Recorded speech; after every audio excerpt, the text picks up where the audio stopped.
Greetings, everyone, from Columbia Business School. My name is Stephanie Boyd, and I'm here with Professor Joel Brockner for today's webinar, Managing Change in Volatile Times. Before I introduce Joel, I'd like to go over some brief logistics with you all that you will soon see on your screen. A recording of this webinar will be available for you after the session.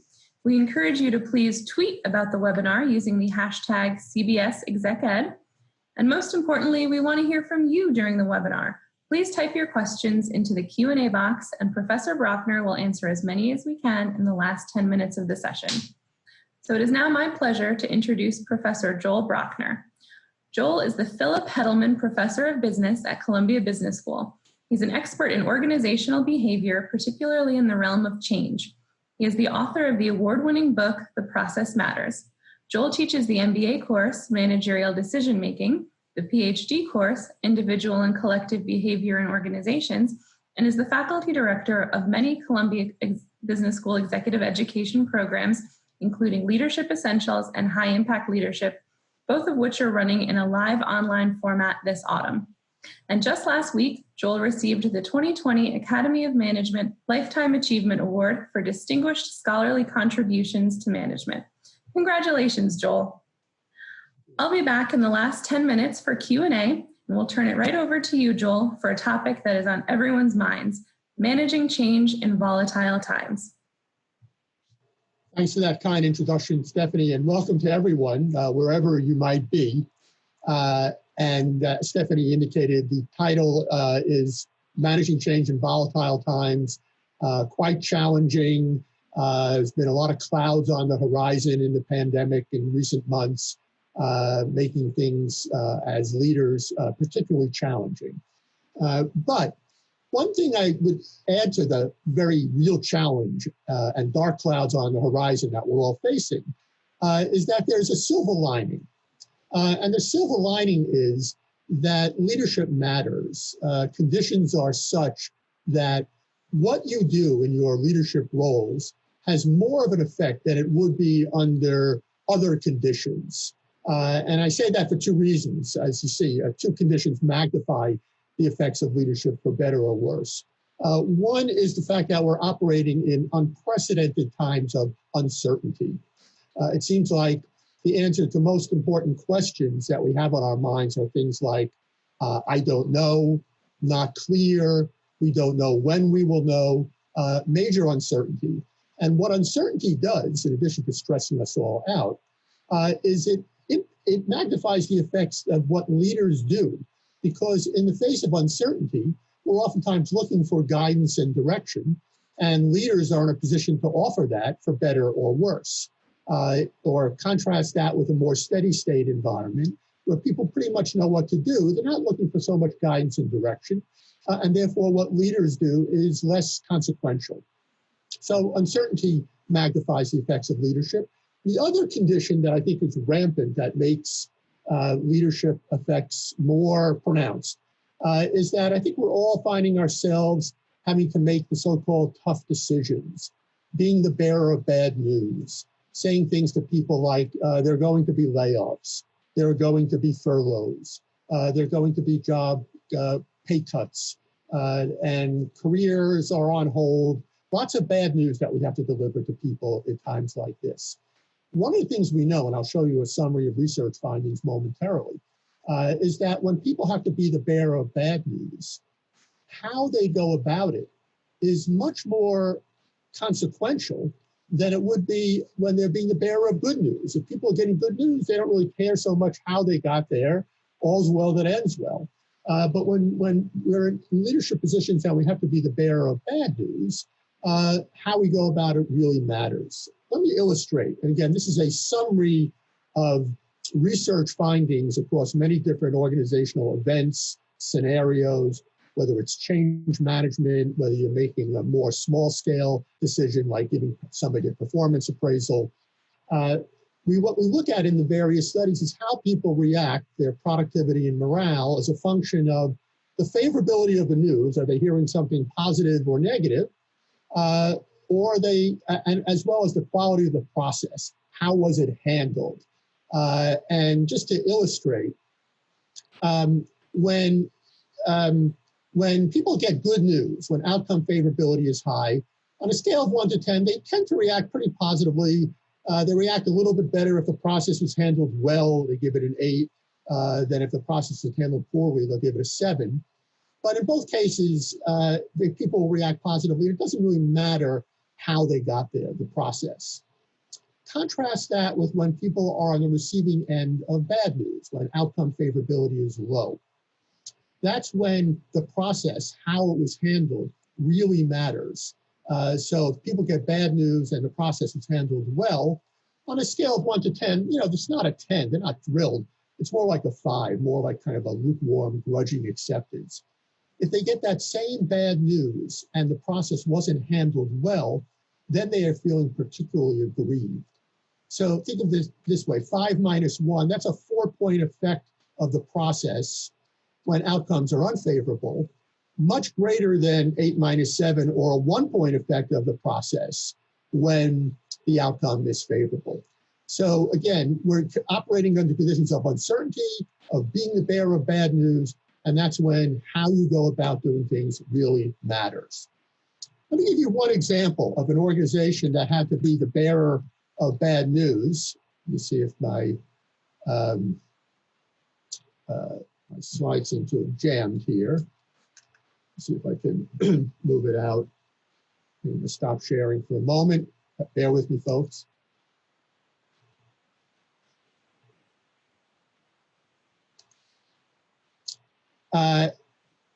Yeah, so I think we're back.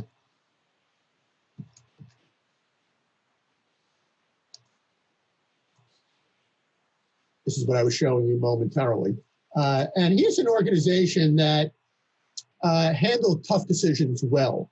I'm particularly talking about the layoff announcement as it was handled by Airbnb. This is a couple of months ago.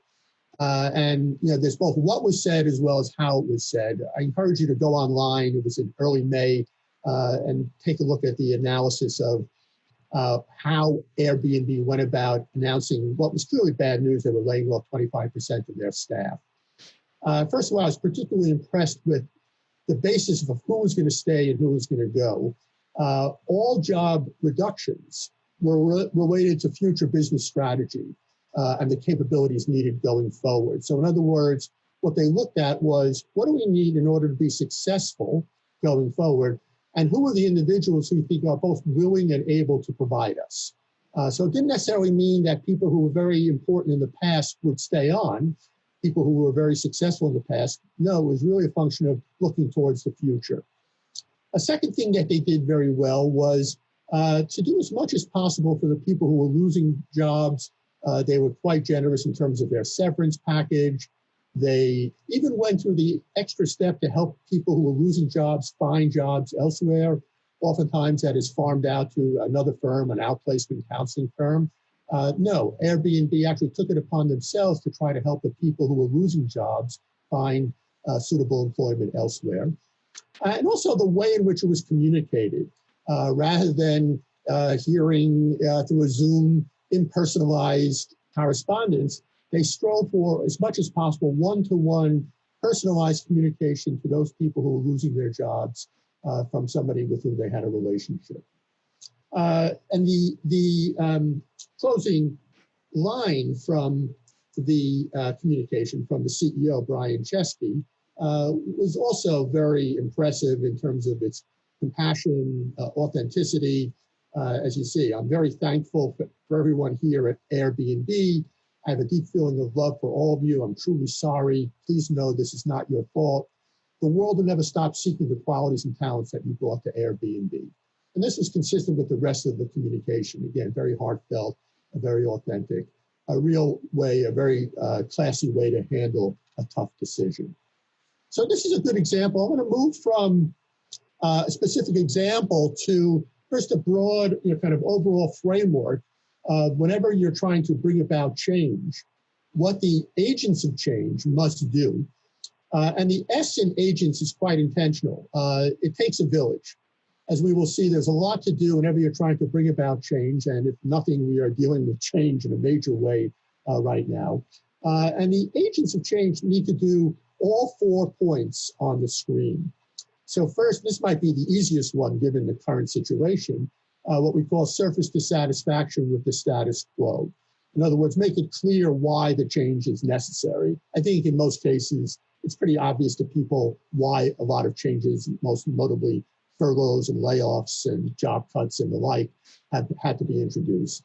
But more than talking about what's wrong, this is point number 2, you have to provide a vision of the future state. So here's what's wrong with where we are now. This would be a better alternative, the vision of the future state. Wouldn't it be great, folks, if change management was simply steps 1 and 2, talk about what's wrong with the current situation and say, here's a better alternative. Unfortunately, it's more complicated. We need to, point number 3, develop a process to help organizations move from the dissatisfying current state to that better envisioned future state. And finally, the 4th point is to lower people's resistance to change. People will oftentimes experience change as costly and therefore resist it. So what astute change agents do is they figure out the bases of resistance, the costs, if you will. They lower costs and thereby lower people's resistance. So the summary statement in this, what we call the DVP greater than C model, is that when change agents collectively can do all 4 of these steps, change is more likely to be embraced rather than resisted. Productivity and morale is likely to go up, or at least it won't go down.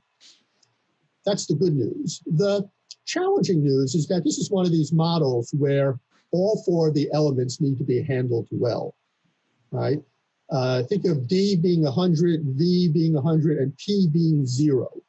If any one of these elements is not handled well, 100 times 100 times 0 is still 0.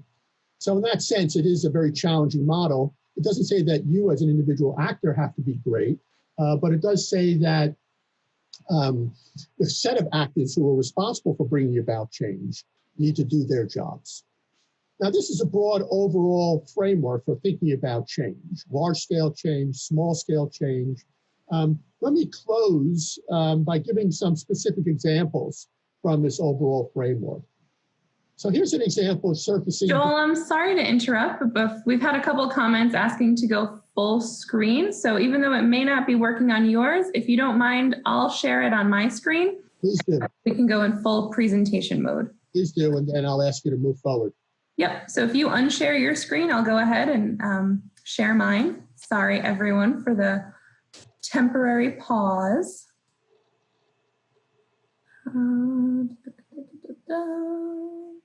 Not showing up.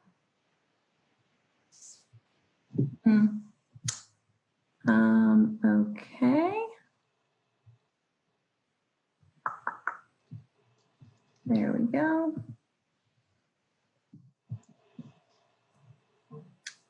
So do you guys, Joel, do you see my screen? See your screen. Okay, and there we go. Okay, so if you can move on to the next one, please, Stephanie. Yep. Thank you. So an example of surfacing dissatisfaction with the status quo is the ability to analyze the need for change. Because if you're good at that, it will put you in a position here. Again, we have specific items. This is from a survey that we actually developed at Columbia Business School that we use in many of our executive education programs. So an example of analyzing need for change would be item number 1. I clearly describe to people why the situation as it exists prior to the change is not acceptable. It's often said that if you give people a good why, if you give them context, so to speak, they're much more likely to get on board with whatever the decision is, compared to if you don't give them a clear and reasonable, adequate explanation. So be a good explanatory manager as a way of getting buy-in. Step number 1. Point number 2, on to the next slide.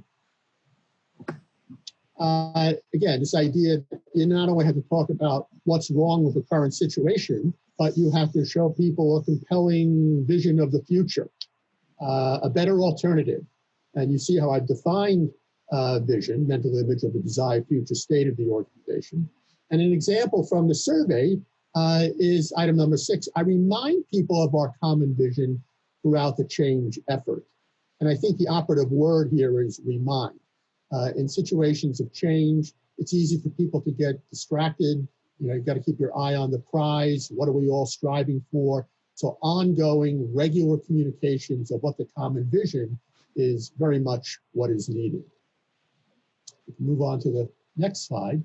I'll give a couple of examples of process, helping people to separate from the past.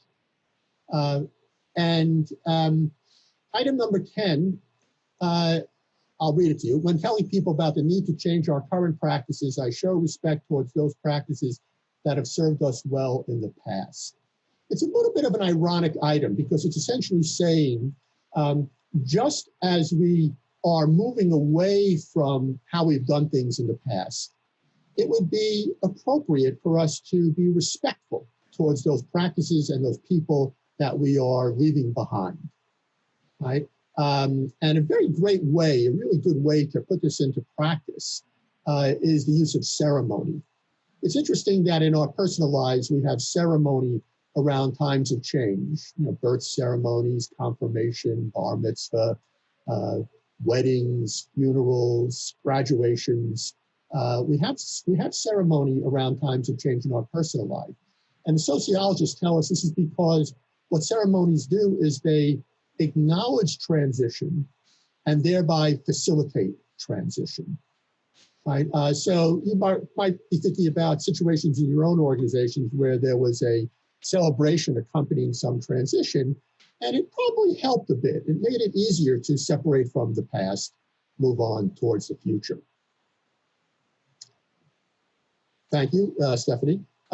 Another element of process is what we call lining up political sponsorship.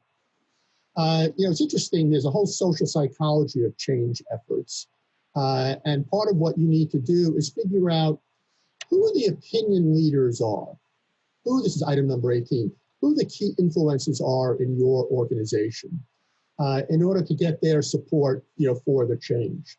And this is not a neutral event, you know, because if your key influences are not on board, then they can make life miserable for you.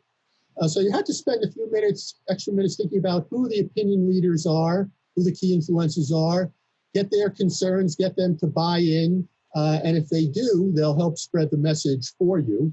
One of the interesting things we found is that sometimes people can be influencers just by virtue of where they're located in the organization. There was a clever study done at Stanford a number of years ago, which showed that faculty whose offices were located near the washroom, near the lavatory, were more likely to be opinion leaders compared to faculty whose offices were not so strategically located.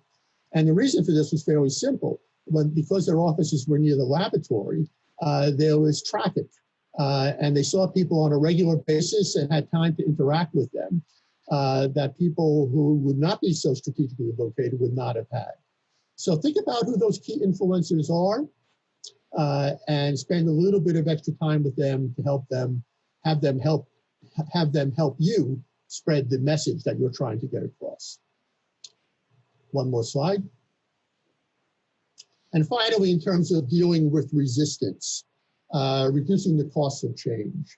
Item number 34, give people a sense of control. You can see the item, providing opportunities for people to do things which puts them in control. We did a study looking at the effects of layoffs on the people who remain. And as you might expect, in general, people reacted negatively when there were layoffs in their organization.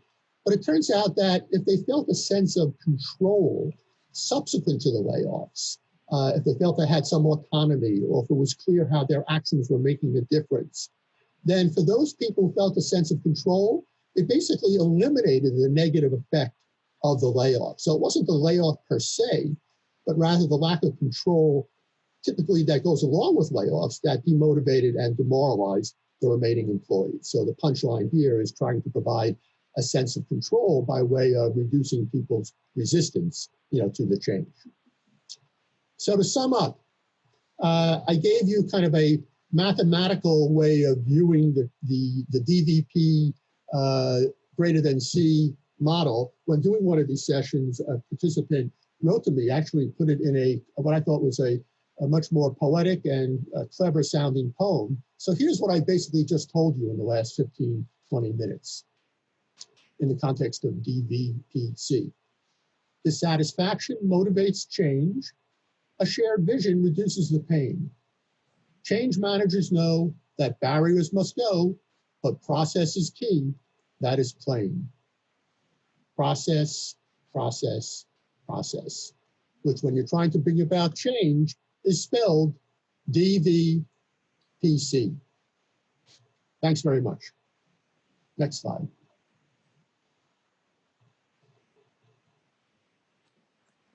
Great. Thank you, Joel, for a great primer on managing change under these uncertain, volatile times. So we've had a number of great questions come in during the session. First question we have, Joel, is from Jania. Why is it so hard to advance change in most organizations? Well, this very much relates back to a point I was making about the framework, the DVPC framework. As I was saying, in order to get people on board, lots of things need to go well. Lots of things need to go right. You know the expression, a chain is only as strong as its weakest link? Well, I think that very much applies in a change management situation. So you can do many things well, right? But if you don't, for example, deal with people's resistance, or if you don't make the compelling case for change, or if you don't have a well-honed process, any of those can be thought of as tripwires. And so all of it needs to be in place in order for the change to be handled well. Just think about it from a probability point of view. The likelihood of a few things going wrong is pretty high, and as a result, it could gum up the whole works. Sounds good. So kind of in the same theme, Mark asks that right now there are likely opportunities to make positive, perhaps long desired organizational changes given the many disruptions that are happening. How can we explore identifying and implementing opportunities without appearing callous, greedy, or insensitive? Right. Yeah. And again, I hate to keep beating the same drum, but I come back to part of the DVP model. If you go about it in the right way, right? Now, going about it in the right way overall means DVPC. But, if you, for example, don't want to appear callous, if you don't want to appear opportunistic, inauthentic, and as a result lose credibility, lose energy, then you have to do the opposite, right? That's why I, illustrated I think the communication from Brian Chesky at Airbnb was so on point. It wasn't simply the words or what he was saying, it was the way in which he said it. So again, the process matters, even sometimes to the language that we use in showing a sense of compassion, showing empathy, even saying things like, I know this is not easy, folks. What I'm asking you to do is tough stuff. But if we're going to want to continue to be successful, here's what we're going to need to do. Here's why. Here's some other benefits that we can accrue along the way. And those words communicated with, hopefully the authenticity that I'm trying to convey right now goes a long way towards reducing people's resistance. Great. So we had one follow-up question that came in. Can you provide some real examples of point number 4, reducing the cost of change, providing a sense of autonomy? It turns out that in many downsizing situations, one of the things we know is that people end up doing more work. But what we also found was that in some situations, because there were fewer layers, people not only had more work to do, but they had more responsibility. And as a result, they had more of a sense of autonomy. And I think this is one of those, it just kind of worked out luckily for this particular organization. I don't think they were intentionally designing it that way. But it gave us notice as researchers and as consultants, because it suggests that if you can especially give people autonomy, not necessarily in where they're going in the post-layoff or in the change environment, but in the details of how we're going to get there. So you try to make the case for change. Here's what's in it for you. Here's why we're going to be better off. right? The vision, all that stuff. And then giving people autonomy in the details of how we get there can go a long way towards getting them to feel much more engaged. Great, great. So a question from Leslie, can you please provide some more examples of ways to help people let go of the past and move towards the future? Well, again, this idea of ceremony is a great principle, and then it becomes a matter of what would be kind of the proper way to operationalize that ceremony. I had one organization I was consulting to where the person asked everybody in the group to kind of write their feelings about what they were going through as a result of the change. And then everybody kind of went around the room. It was kind of a collective venting, sharing session. And then she went a step further. She collected what everybody had written, put it in a shoebox. They went to an adjacent lot near where the organization was located. They buried the shoebox, if you will, so kind of like an extra funeral of sorts. But it was very symbolic and it was very powerful. And what she reported was that those few hours spent, going through this ceremony went a long way towards reducing people's resistance. Senior management had been saying things like, "Get on, the competition is gaining on us," and her group up until that point just wasn't there psychologically. When she invoked this very sensitive ceremony, it had the effect of, people sort of felt a sigh of relief. They felt like they had been listened to. I'm not saying that this is the gold standard or this is always the way in which you want to go about doing ceremony, but be thoughtful about what would be an appropriate ceremony as a way of helping people to separate. Again, what ceremonies do is they acknowledge transition and thereby facilitate transition. So do what would make sense in your context. That's great. So just a clarification from Henrietta. So she asks that if she understands you correctly, when you say reduce costs, it's not limited to financial resources. Cost is reputational risk, legal exposure, brain drain, all of those contribute to the overall cost, correct? Correct. And what I really meant by cost is more the psychological costs that people who are going through change might experience. So you could ask the question, why do people resist change? Well, they feel like they're losing control. They feel that their jobs are being cut back. They feel like they're being taken out of their comfort zone, and therefore they feel some anxiety about that. They're losing status, power, authority, all sorts of losses like that. So the cost can be as much psychological costs. And the issue is to try to figure out why people are being resistant, what's the psychological as well as the economic cost associated with the change for them. Because if you can address their underlying concerns, what the real costs are psychologically, you have a chance to work through them, work through the resistance. For example, if they are feeling uncomfortable about being taken out of their comfort zones, then have them practice the new behaviors, send them to a training program, whatever would help get them up to speed. However, if they felt that they were being resistant because they were going to lose their job, they could do the new job, but they were going to lose it. If you sent those folks to a training program, they would kind of miss the mark, right? So figure out what the costs, financial and psychological, are as the basis of resistance, and then take action accordingly. Great. So we have time for one last question. All this talk of change, this is from Shalini. How do you manage change fatigue? Oh, yes, fatigue. Well, I would answer two questions about change fatigue, two answers rather. One is that sometimes you have to slow down. I mean, even though you think you have to keep moving, the environment is changing and competitors are moving in new directions. If you overburden people with change, they just get to a breaking point. So one possibility is to be thoughtful about not only how, but when you introduce the change.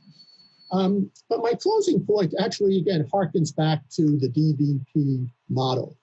I would argue that part of what makes change fatiguing is not simply the relentless pace of change, but the fact that change processes are oftentimes not handled very well.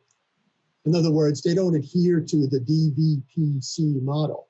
And that if only we could get our arms around change as agents, if only we could go about it in the right way, I think it would go a long way towards reducing change fatigue. It wouldn't eliminate it because we still got that relentless pace thing going on. But if the process was handled better, DVPC better, then change fatigue would be, I would argue, significantly reduced. Great. Thank you, Joel. These are all wise words and ways to consider going forward as we navigate the unrelenting changes that are occurring on a daily basis. So we want to thank you so much for your time, for a great webinar. Thank you, everyone, for your thoughtful questions. And we'll follow up with a recording soon. And we hope to see you all in some of Joel's classes in the fall. Thank you, everyone. Thank you, and my pleasure.